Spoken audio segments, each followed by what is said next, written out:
قرآن پاک علاج بھی ہے، شفا بھی ہے، دوا بھی ہے، رزق بھی ہے، رحمت بھی ہے۔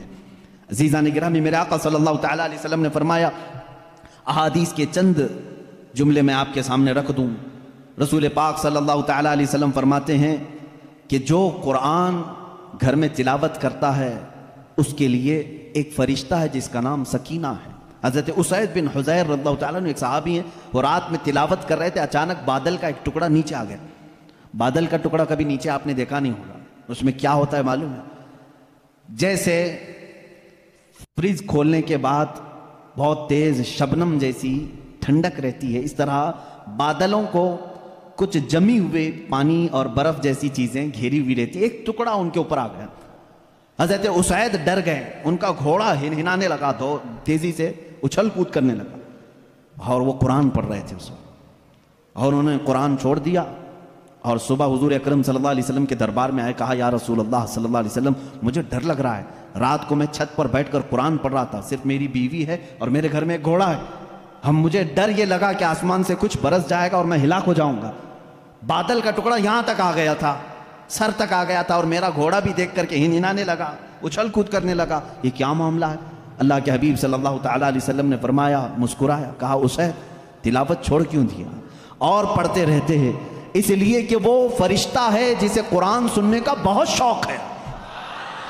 جب بھی کوئی قرآن تلاوت کرتا ہے تو آسمانوں سے اتر آتا ہے، یہاں تک کہ میرے آقا صلی اللہ علیہ وسلم نے فرمایا فجر کی نماز میں آؤ، اپنے منہ صاف کر کے آؤ، اپنے منہ کی بدبو نکال کر کے آؤ۔ پوچھا کیوں؟ فرماتے ہیں میرے آقا صلی اللہ علیہ وسلم، جب تم نمازوں میں قرآن کی تلاوت کرتے ہو کچھ ایسے فرشتے ہیں وہ اپنا منہ تمہارے منہ سے لگا دیتے ہیں، تو منہ کی بدبو نہ ہو، فرشتوں کو تکلیف نہ ہو، اس لیے کہ وہ قرآن سننے کے شوقین ہیں۔ جب تم تلاوت کرتے ہو تو وہ اتر جاتے ہیں اور تمہارے منہ سے اپنا منہ لگا لیتے ہیں۔ قرآن کی یہ برکت ہے میرے عزیزوں، دوسری کتابوں کے لیے کہیں ایسی فضیلت نہیں ملتی۔ یہ تو میں دائرہ اسلام میں موجود میرے آقا صلی اللہ تعالیٰ علیہ وسلم کی بتائی ہوئی حدیثیں آپ کو پہلے بتا رہا ہوں، میں پھر دنیاوی معاملات میں بھی آؤں گا کہ قرآن کہاں کہاں ہماری رہنمائی کرتا ہے۔ پہلے تو ہم اپنے دائرے میں دیکھیں، ہم چھوڑے ہوئے ہیں نا اس کو۔ اقبال نے کہا تھا وہ زمانے میں معزز تھے مسلمان ہو کر، آج تم خار ہوئے ہو تاریک قرآن ہو کر، آج تم خار ہوئے ہو تاریک قرآن ہو کر، قرآن چھوڑ کر کے ہی ذلیل ہوئے ہیں، باقی اور کوئی وجہ نہیں ہے۔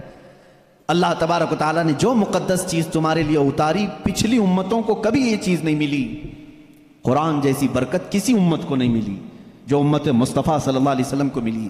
تورات آئی ہے، انجیل آئی ہے، زبور آئی ہے، سب کو معلوم ہے نا، آسمانی کتابیں آئی۔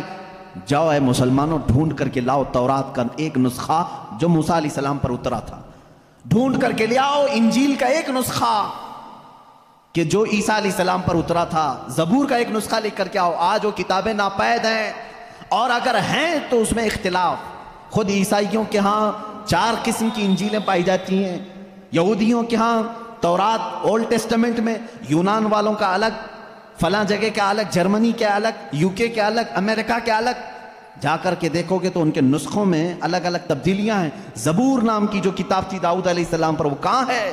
اس کی کتنی آیتیں غائب، کسی کو نہیں پتا۔ لیکن دنیا میں اگر خالد ہمیشہ رہنے والی کوئی کتاب ہے تو قرآن مقدس ہے۔ تم جاؤ امریکہ میں بھی تمہیں یہی قرآن ملے گا جو سورہ فاتحہ سے شروع ہو رہا ہے، عرب میں جاؤ یہی قرآن ملے گا جو والناس پہ ختم ہو رہا ہو، ہندوستان میں آؤ یہی قرآن ملے گا جس کے درمیان میں سورہ کہف ہے، کہیں پر بھی جاؤ قرآن اسی طرح سے آج موجود ہے۔ تمہیں ڈرنے کی ضرورت ہے اے مسلمانوں، قرآن کہیں ضائع نہیں ہوگا، کہیں ضائع نہیں ہوگا۔ آج کچھ لوگ یہ سوچتے ہیں کہ قرآن کو ہم مٹا دیں گے، خاک مٹا دیں گے، خاک مٹا دیں گے۔ تم جیسے بہت آئے، تمہارے سے بڑے بڑے بلکہ سڑے سڑے بھی آئے، قرآن کا کچھ نہیں کر سکے، اس لیے کہ اس کے حفاظت کی ذمہ داری خود اللہ نے لی ہے۔ قرآن میں خود فرماتا ہے اِنَّا نَحْنُ نَزَّلْنَا الذِّكْرَ وَإِنَّا لَهُ لَحَافِظُونَ، ہم نے ہی قرآن کو اتارا ہے اور ہم ہی اس کی حفاظت کرنے والے ہیں۔ اب اللہ کے ذمے میں ہے، اسی لیے قرآن کی حفاظت کا ذمہ امت کو نہیں دیا گیا، ورنہ یہی حال ہوتا جیسے پہلے کی امتوں نے کیا۔ عیسائی علماء کیا کرتے تھے؟ امیروں کے لیے الگ آیتیں بتاتے تھے، غریبوں کو الگ آیتیں بتاتے تھے، پیسہ لیتے تھے، آیتیں بدل دیتے تھے۔ اگر امت کے حوالے یہ قرآن بھی چھوڑ دیا جاتا تو دنیا دار زر خرید مولوی وہ قرآن کو بھی بیچ دیتے ہیں، حکومت کو راضی کرنے کے لیے آیتیں بدل دیتے ہیں، لیکن اللہ نے امت کے حوالے نہیں رکھا، خود اپنے حفظ و امان میں رکھا ہے۔ قرآن کو کوئی بدل نہیں سکتا، لا تبدیل لکلمات اللہ، رب تعالیٰ خود فرما رہا ہے اللہ کے ایک کلمے میں بھی تبدیلی نہیں۔ خوف کس بات کا تمہیں؟ اس کی قرآن کی اتنی حفاظت کی گئی ہے کہ اس کے سارے الفاظ گن کے رکھ لیے گئے ہیں، ایک لفظ بھی اگر کم ہو گیا تو پتہ چل جائے گا یہ قرآن نہیں ہے۔ الفاظ تو دور کی بات ہے میرے عزیزو، اس کی صورتیں محفوظ ہیں، 114 صورتیں ہیں، اس میں ایک کم بھی نہیں ہوگی زیادہ بھی نہیں ہوگی، ہم یہ سب محفوظ ہیں۔ جو عالم ہوگا، جو حافظ ہوگا، کروڑوں کی تعداد میں علماء بھی ہیں، وہ سب کو معلوم ہے، یعنی قرآن کی یہ باتیں جاننے والے علماء کی بات کر رہا ہوں، سب کو معلوم ہے کہ قرآن میں 114 صورتیں ہیں، 540 رکوع ہیں۔ اتنا ہی نہیں بلکہ اس کے جو ہے حرف بھی گن لیے گئے، آیتیں بھی گن لی گئی ہیں، 6666 آیتیں ہیں، حروف بھی گنے گئے ہیں، زبر بھی گنے گئے ہیں، زیر بھی گنے گئے ہیں، بلکہ اس کے نقطے بھی گن کے رکھے گئے ہیں، کہیں ایک نقطہ بھی کم نہیں کر سکو گے۔ اس قرآن کی اتنی جو حفاظت ہے، آج میں آپ کو بتاؤں، کبھی کسی نان مسلم کے پاس جاؤ اور اگر وہ تم سے یہ سوال کرے تو مسلمان ہے، اسلام ہی سچا دھرم ہے، کیا تمہارے پاس پروف ہے اس چیز کا؟ تم کیا کہو گے؟ حضور صلی اللہ تعالیٰ علیہ وسلم کے معجزے سناؤ؟ انکار کرے گا۔ میرے آقا صلی اللہ تعالیٰ علیہ وسلم نے چاند کے 2 ٹکڑے فرمائے، سورج کو پلٹا دیا، بہت سارے معجزے ہیں، وہ کہے گا میں نہیں مانتا ان چیزوں، وہ اس زمانے میں تھے، میں کہاں دیکھا ہوں۔ اگر تم اس کے سامنے اسلام کی عظیم فتوحات کو دکھاؤ گے، وہ کہے گا میں نہیں مانتا، یہ سب کہانیاں ہوں گی، ہمارے بھی بھگوانوں کے ذکر اس طرح سے کیے گئے ہیں، اسی طرح کی باتیں ہمارے پاس بھی موجود ہیں، ہر کوئی کہے گا۔ تمہارے پاس اگر اپنے حق ہونے کی کوئی علامت آج بھی موجود ہے تو صرف قرآن پاک ہے۔ اسے کہو میرے سچے مذہب پر اور اچھے مذہب پر قائم ہونے کی سب سے بڑی دلیل، سب سے بڑا پروف قرآن ہے، لا کر کے دکھاؤ اس طرح کی کوئی دوسری کتاب کسی کے پاس ہو۔ کم سے کم 1400 سال سے جو محفوظ چلی آ رہی ہے دنیا میں، کسی لیبارٹری میں بھی، کسی لائبریری میں بھی اتنی پرانی کوئی کتاب آج محفوظ موجود ہے ہی نہیں۔ یہ میری بات نہیں، ساری دنیا کا جو دوسرے ریلیجن سے تعلق رکھتے ہیں ان کا بھی یہی قول ہے کہ قرآن سے زیادہ محفوظ اس دنیا میں اب کوئی چیز نہیں رہ گئی۔ اس کی حفاظت کو اللہ نے اس طرح سے ترتیب دے کر فرمایا ہے کہ مسلمان اپنے بچوں کو حافظ قرآن بناتے ہیں اور اس کی حفاظت میں لگے ہوئے ہیں۔ اللہ تعالیٰ نے سینوں کو چنا ہوا ہے اس قرآن کی حفاظت کے لیے۔ خیر میرے عزیزوں، احادیث کریمہ میں یہ ہے، حضور اکرم صلی اللہ تعالیٰ علیہ وسلم فرماتے ہیں قیامت کے دن ایک بندہ آئے گا جو قرآن تلاوت کرتا تھا، اس کے حساب کی باری آئے گی تو رب تعالیٰ اس سے فرمائے گا اقرأ القرآن وارتقی ورتل، اے بندے قرآن یہاں پر بھی پڑھ جیسے دنیا میں پڑھتا تھا، جیسے تو قرآن پڑھتا تھا یہاں پر بھی پڑھ، اور جب تک وہ پڑھتا رہے گا رب تبارک تعالیٰ فرماتا ہے ورتقی ورتل، ایک آیت پڑھ ایک درجہ اوپر، دوسری آیت پڑھ دوسرا درجہ اوپر، تیسری آیت پڑھ تیسرا درجہ اوپر، جنت میں وہ درجے طے کرتا جاتا رہے گا، جہاں جا کر کے وہ قرآن کی تلاوت ختم کرے گا کہا جائے گا یہی تیرا درجہ ہے۔ میرے آقا صلی اللہ تعالیٰ علیہ وسلم سے پوچھا گیا کہ کیا یہ قرآن جب تک وہ تلاوت کرتا رہے گا اس کے درجے بلند ہوتے رہیں گے؟ حضور اکرم صلی اللہ علیہ وسلم کی حدیث میں ہاں، میں نے جنت میں دیکھا ہے قرآن کی تلاوت کرنے والوں سے اوپر کسی کا درجہ آیا ہی نہیں، کیونکہ یہ تلاوت کرتے کرتے، کیونکہ جو کچھ بھی جنت حاصل کرنے کا آپشن ہے نا وہ دنیا میں ہی تو ہے۔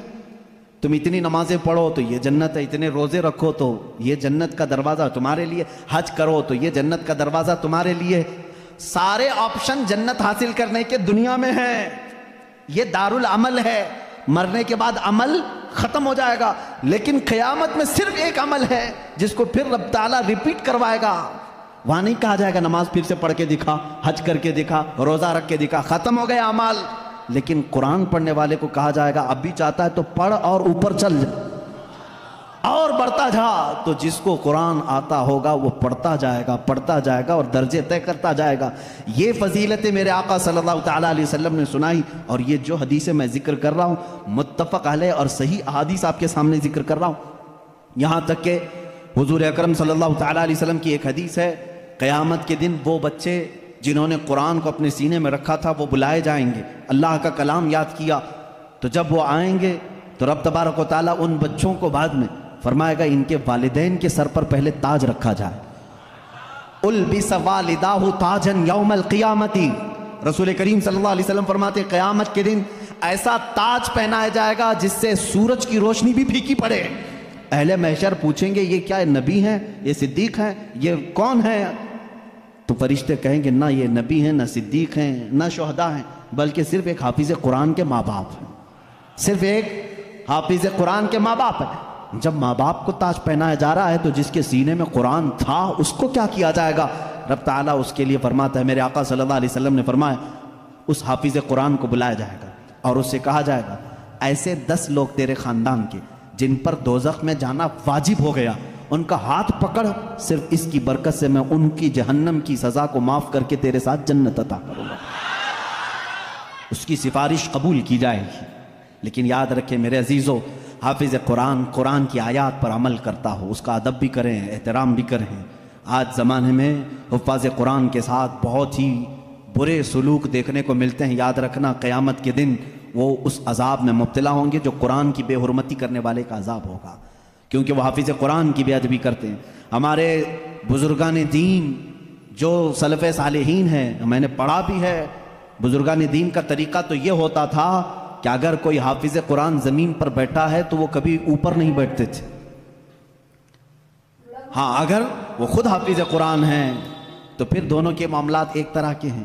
لیکن کوئی حافظ قرآن نہیں ہے اور کوئی حافظ نیچے بیٹھا ہے تو علماء بزرگان دین اس کو بے ادبی محسوس کرتے تھے. اللہ کا کلام سینے میں لے کر وہ نیچے ہے اور بغیر حفظ قرآن کیا ہوا اوپر بیٹھا ہے.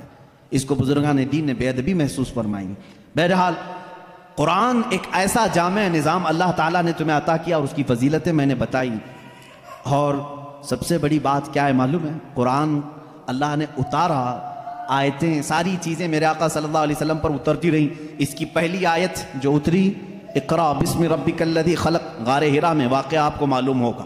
میرے آقا صلی اللہ تعالیٰ علیہ وسلم پہاڑ پر ایک غار ہے آج بھی مکہ کے کنارے، غار ہرا اس کو کہتے ہیں، جبل نور.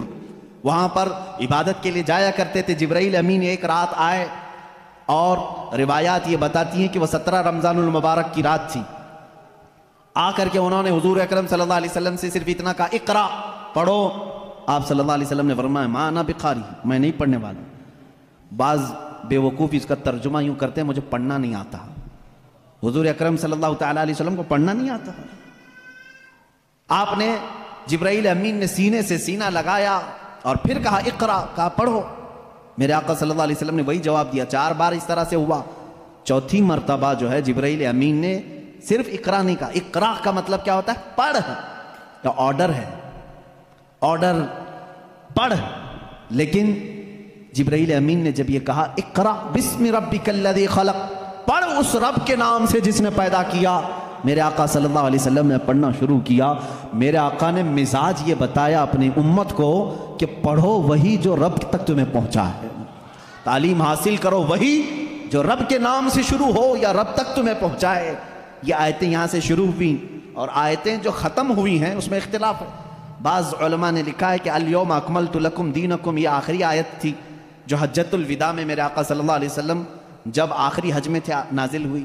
بعض علماء اور مفسرین نے فرمایا اذا جاء نصر اللہ والفتح، یہ سورہ پڑھتے ہوں گے نا آپ نماز میں، یہ قرآن کی سب سے آخری سورہ ہے نازل ہونے کے اعتبار سے.